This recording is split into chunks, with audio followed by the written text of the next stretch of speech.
What's up guys, Sub-Zero here, back for another VOD review. Today we have the first VOD from the full version of the VOD review lol chess checker program that I and another member of my community helped put together. So here, let me just show you what it looks like. This is not the Python output, obviously, but this is what it looks like on the little kind of like simulated Google Chrome window, or I guess it's like a real window that's created via Google Chrome. But you can see we're cycling through all these cool players' lol chesses. We see title is in a game and only 2.5 minutes in, so we are going to download that file, click the spectate file, run that, and then boom, look at that, we're in the replay already. I mean, it's just so cool having this program. We start off on title here. The game actually does check, or the program checks if we're spectating the right person. We started on title, so that's all good, but sometimes spectator files actually don't start you on the right person, so yeah, it's actually necessary to check that so we don't end up accidentally scouting like Pitsy the entire game here. So that's the fun of showing off the program a little bit.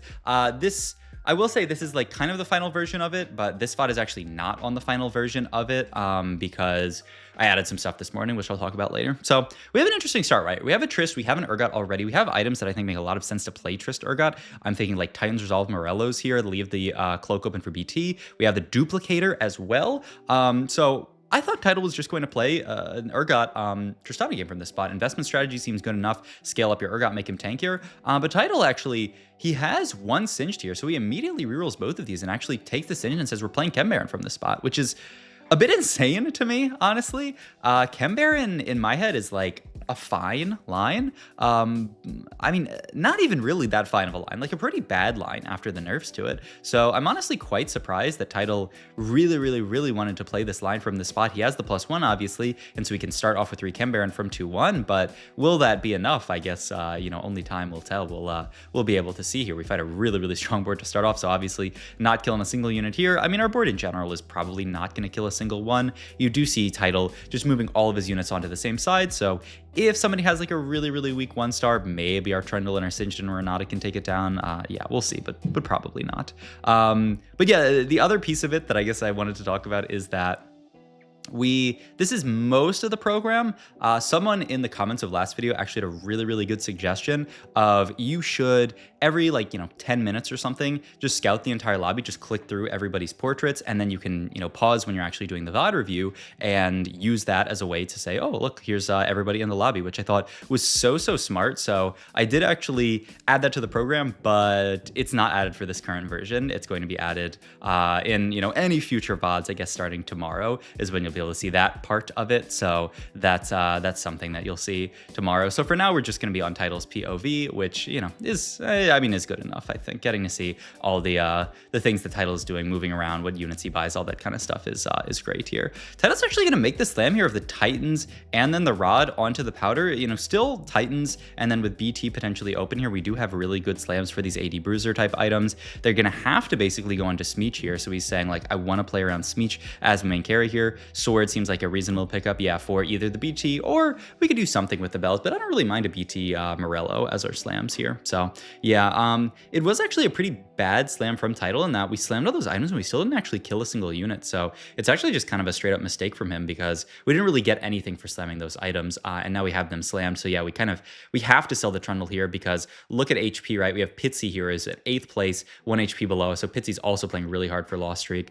This is where I would say I'd love to scout Pitsy here, but obviously we don't have it, so can't do that. He is going to slam the BT and the Titans here to try to pick up the kill on the Trundle and gets it. So that's a slam that's worth a little bit of HP. So nice slam from Title. Still very scary with this Pitsy guy in our pool, who I'm sure is going to int us. Definitely going to save Shimmer here.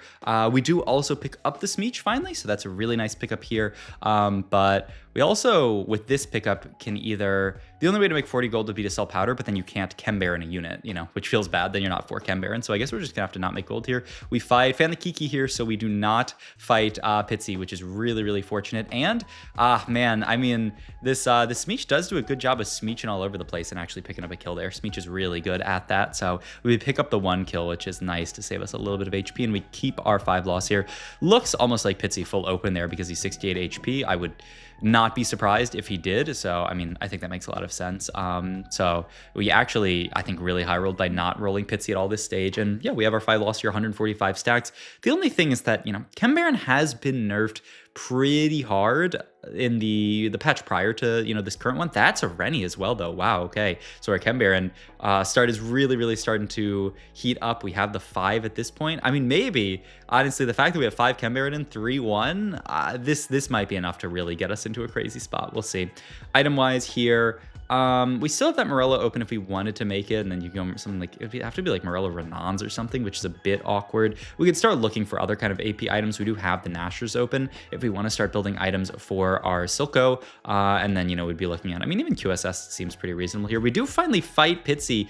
Ooh, this is actually really rough here. We beat Pitsy in this spot here, and I don't know. Let's look at this fight again. I wonder if Title could have lost this had he just removed his Smeech here, because this fight was really close. And Pitsy's board level 5, so he's got I mean, he's got Sentinel in, he's got no Sork in, he's got Rebel in as well. Watching this fight back, it really looks like had we removed the Smeech, we would have actually lost this fight, because it was really close, right? No items on Smeech here. Smeech is already dead, Ezreal, and is already onto the Renata. I mean, it definitely would have been closer here. I get the sense that, yeah, had we done that, we would have actually lost this fight and maintained our loss streak. So that's actually a big miss from Title, because now we're in this really awkward spot. Prismatic Augment here. We do reroll into Tiniest Titan. We could also go Bronze for Life if we want to play something else kind of crazy, but no, he is going to go the Tiniest Titan and actually finds the Smeech 2 here. So he actually, it's not a find, right? He used the dupe there. Yeah, that's what happened. I was like, where'd the Smeech come from? He used a dupe to make Smeech 2 in this spot. Sorry that VLC. I need to figure out how to make VLC not glitch out like that sometimes, but yeah, but okay, sorry for Mr. VLC. He's very sick, but yeah, he makes this Smeech 2, and the idea is we're actually going to start trying to win at this point. 71 HP with the Tiniest Titan. We can still play for like a pretty big cash out. Going to make even the Even Shroud here so that we get some Armor Shred onto the board, and yeah, this is going to be the setup here, and Smeech still going to kill a ton of units. If we fight somebody kind of strong like this, we will still end up losing, which is pretty good for Title. He'd be happy to take a good 2-unit loss like this and try to get back to that loss streak that we are so far away from. But yeah, wow, that's actually a pretty big miss, I would say, from Title to end up accidentally winning that fight there, because I mean, now our ability to stack Chem Baron is so much worse, and 5 Chem Baron here. I mean, this is, it always, when I see stuff like this, it just makes me feel a little bit better as a TFT player, because I'm like, you know what? If Title, the literal world champion, one of the best TFT players in the entire world, can mess up something like this, then, maybe when I mess up in solo queue, it's not so bad.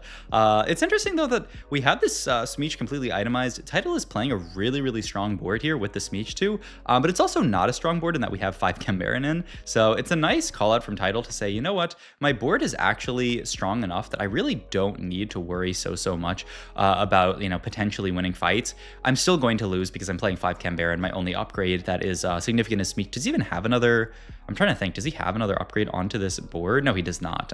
Gonna raise the stakes there. Continue going to even. Yeah, level for the Camille. Wow, this is really. I mean, this is really cool. Just understanding of Title, saying how strong I am in relation to the lobby, because I mean, trait wise, we basically Chem Baron is almost not a trait at this spot. So it's basically Ambusher, Bruiser, and Visionary. And also I didn't really talk about it that much, but this is quite a high elo lobby. There's, from NA, Pitsy, and ooh, this though does look like it is going to be another win here from Title. So yeah, we're going to pick up another win here. I was going to say, like maybe Title judges that everybody is is so strong that it doesn't actually matter, but maybe Title doesn't even care. It almost looks like the way he's playing this out, and the way that, the fact that we won this fight, Title says, I would rather preserve my HP than preserve my loss streak here, which seems a bit crazy, I would say. Yeah, I mean, there's nothing else to say besides that. It seems crazy to actually say, I don't care that much about loss streaking when you're playing Chem Baron. Obviously, if you play for strongest board and you still lose fights, then you're saving a lot of HP. But if you end up winning, you kind of lose more HP in the long run, because,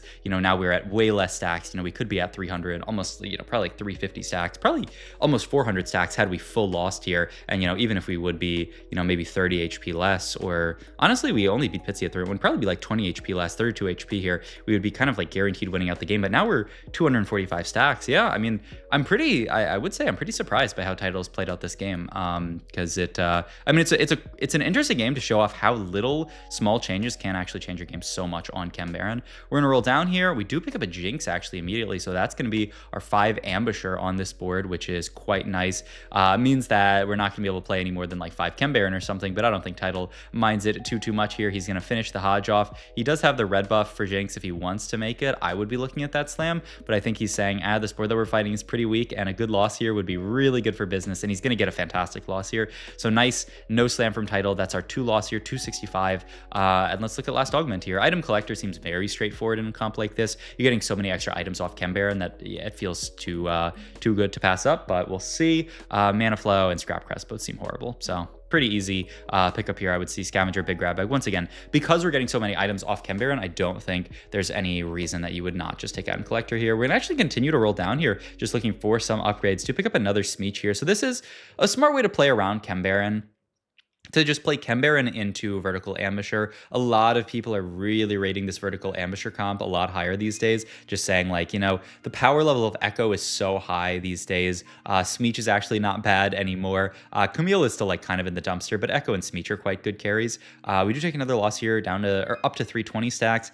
If we can lose a couple more fights, we are in the range of like 400 stack cash outs. And yeah, Title just going to say, who cares about cashing out here? I want to go for the big cash out. There's no way I'm going to play for anything less than that. Also, kind of interesting that he opted to get in. Well, who is he? Because he was 5-5 before. Now, yeah, now he got the Silco in on this board and said, you know what, I want to be 6 Chem Baron. I can actually pull up the Chem Baron tables and see how much that changes things, because, 390 stacks. Is it actually going to make a difference? Because from 5 to 6, you get an extra 15 stacks per loss.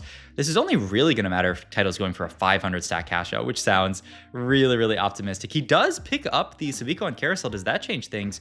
It does mean with another loss, we're getting 100 stacks if you fit in 7, but that's still 10 short of getting to the 500 stack cash out that you really want. So I wonder what Title thinks about in this spot, because I don't think it really makes that much of a difference. He is going to fit the 7. Interesting. And ends up losing out on an Ambusher because of it. Even sells the Camille, actually, with the idea that, like, we're not that interested in Camille. I don't know. I'm a bit surprised. But he does fit 7 in here. It is at least a lot of HP onto the board, and the board is pretty good. I guess 7 Chem Baron on win. What is that? It's only 30 stacks. So if we win this fight, and yeah, we do, we are, going to basically be guaranteed limited to 400 stack cash out. 500. I mean, in this spot seems way, way, way too optimistic. We would have to win 3 more fights at this point, which seems close to impossible. All right. Anomaly is also something really interesting in this game, because they actually added a few anomalies this patch, and Title does take one of the new anomalies this patch. It's really, really interesting, actually. And I've been watching a lot of games, and almost every game I've watched 2 Title games through and another game from someone else, and every game I've seen on this patch, someone has taken this Infectious Anomaly, and it has looked so good. So what this does is you put it on a unit like Smeech, gives him 15% AD and AP.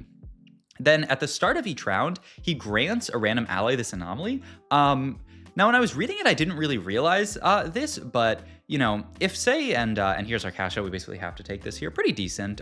We aren't very close to a Rennie 3, but I mean, even just getting the extra Smeech is pretty nice. And yeah, sorry, VLC, that you are very upset. Oh, yeah, actually, we picked up the Smeech here. And I mean, yeah, that was all that we needed to actually pick this up. It was 2-star Smeech. I was like, how does 1 Smeech? Yeah, it's a 2-star Smeech, 2-star Rennie. So this is fantastic for us. It actually gets us close to Rennie, and it gets us the Smeech 3, which is nice. And we can put the Executioner's Chainblade onto him. Only question is, where's this other item going, this Hodge? But yeah, Echo is a fantastic user of it. So I think this makes a lot of sense. But yeah, he's actually going to keep even the 7 Chem Baron in just for the extra HP at this point. But okay, talking about what I wanted to talk about initially was this anomaly. What I didn't really realize when I read it is that at the start of next round, Smeech is going to give this to, say Echo, maybe. He's going to give it to Echo. And then at the start of the round after this, Smeech is going to give it to someone else, and then Echo's going to give it to someone else. It spreads to other units, but it doesn't care that, like, Smeech is the first. How did I know that it was going to go on to Echo? But you're going to see. Now, the next round, Smeech and Echo are going to spread their anomaly. Also, we do get the 4. Yeah, I mean, I certainly think getting into 5 Ambusher would be better than playing, 7 Chem Kind of surprised that we even ended up selling that Camille for the same idea. The other piece of this is, you can see, look at that, the Echo and the Smeech both spread. So now we have 4 units with this anomaly, and we do end up finding the Camille again. And yep, like I said, we pivot back into this. But the other piece of this is that it does work on minion rounds. I guess he's gonna go for the blue buff here actually for the quick Jinx cast. She's pretty big mana, so blue buff not ideal on her, but he actually prefers that over the adaptive just because getting to a few quick casts. I mean, she's not, I guess, I guess her mana cost is not that big. I guess it's actually, pretty decent onto her. But yeah, you can see at the start of this next fight, now we have 4 units with this Infectious Anomaly. That's going to spread it to 4 more units. And then the units who already have the anomaly, now our entire board, 8 units have this anomaly. Now every round, all those units are spreading it to 8 of the same units. And then, once you already have it on a unit, then you're getting that 2% AD and AP. So yeah, I think people have realized pretty quickly that if you are in a comp at all that uses, more than one carry, like the only comps where you're probably not interested in this is like, I don't know, a Kog'Maw reroll, where like, even then it's honestly probably not too bad. But yeah, some comp where like maybe you only have one unit that you really, really care about. Anything besides that, just getting all of this power onto everybody else, all this extra AD and AP onto Echo, onto Smeech, even onto stuff like Savika, the Jinx, even onto this random Singed here, a little bit of extra AP is not too bad. Getting that amount every single round, 8 units times 2 is 16 AD and AP for our entire board. Well, not for across our entire board, I guess is the way to think about it. 16 AD and AP across our entire board every single round is huge, especially when you're in title spot and like you don't want this when you're in a really, really bad spot, when you're thinking like, I'm about to die here. But Title got a big cash out here. He's thinking about, playing for first. And if you can get enough rounds on this, it really, really starts to get out of control here. So we do end up actually losing that fight, which is a bit tragic. We're going to pick up the Shojin here as another Jinx item just to get her casting. The Shojin blue buff, red buff, she is definitely going to be casting. And, with 5 Ambusher, she's going to be doing okay damage. So I don't think you can be too upset about it. I imagine in spots like this, like I feel like you usually save Shimmer here. Yeah, just because of the extra HP that it gives you. And Title, a little bit afraid after that last loss, so gonna say that he's gonna roll down a bit. It's actually funny that it shows the little anomaly thing on everybody, and yeah, he's just gonna get an extra Chem Baron on this board, a little bit of extra HP onto the board. Don't really have anything else in shop immediately that's good. I guess he does have the Enforcer Sentinel and the lower wrist here, who he's holding on to. Actually the Enforcer on this board, I don't think is going to do all that much onto like Camille, but the Sentinel is kind of nice. But yeah, and Title does acknowledge, okay, now that I have a good Sentinel to play in the Rumble here, I will just play Rumble in this spot. Also picks up another Rennie here. Only a couple off at this point, so you could actually, only 1 off at this point, though. He's going to have to lock here if he wants to hold on to Savika and Jinx pair, which I do think he wants to do. The Savika with TG is actually doing a lot of work. Oh, she farmed him some gold, so we don't actually have to lock here, though. This fight now becomes a bit scarier, but no, the Smeech is Smeeching around everybody. You can see as well, like, Title 23 HP. These other 2 people quite low, obviously. But RYT Shaco here is 100 streaking this entire game. It is 5-7, and he's 100 streaked this entire game. Honestly, it kind of would have been nice to... this is where the scout during the lobby would have been really cool, because I would have got to, like, scout Shaco. But that is coming tomorrow in the update that I have pushed to this program that exists on only my computer. So, something that'll be cool to see tomorrow. He is actually going to pick up Echo Pair here. I don't know under what circumstance the Echo pair would come in here, and I think Title himself realizes that, so he ends up just selling it.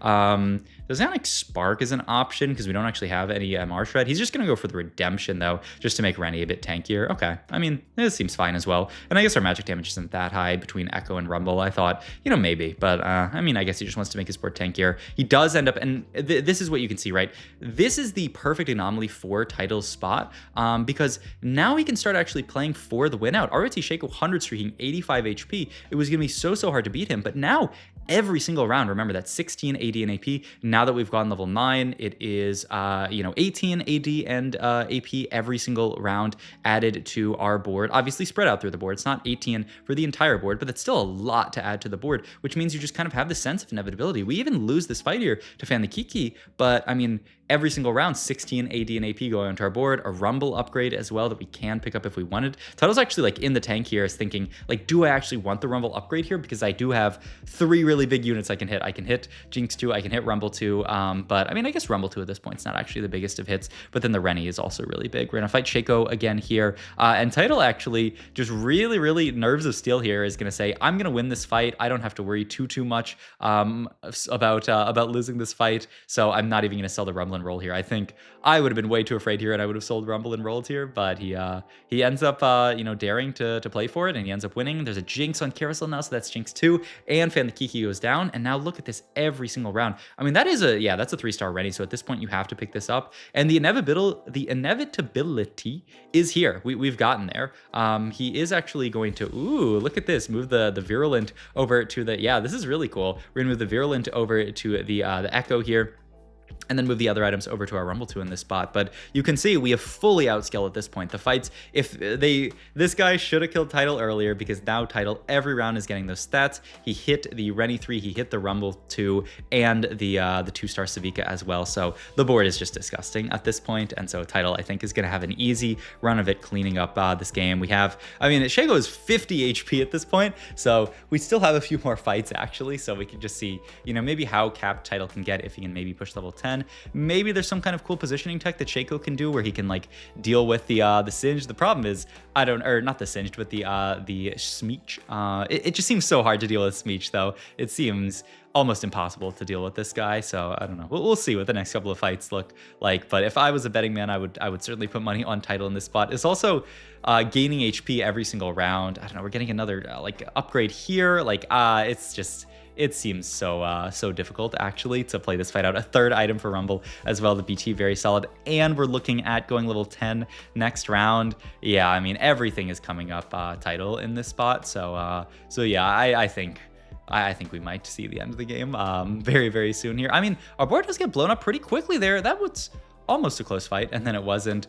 We do actually pick up the Warwick, but we don't actually, we could only level for some like kind of garbage here. So I think Tidal is just going to chill one more round. He does also, the thing I was talking about is that he's gaining HP every round. So now even if he takes a loss at 7-2, he's going to probably live unless it's like a really bad loss. Shaco did pick up the 3-star of the Scar. So if there's any hope, this would be it in this fight. We have the Zeri in a really good spot. Jinx could ult off, but yeah, it's just not even close to good enough. So Tidal is going to claim this game, and it is going to be a dub for him. So yeah, hope you guys enjoyed this video. Hope you guys enjoyed this exclusive Tidal VOD that you can't see anywhere else on the entire net. I am the only person who has this VOD, so very exclusive, very cool. Some people have said I should like upload these VODs somewhere. Maybe I'll figure that out. It sounds like a lot of work to get them uploaded.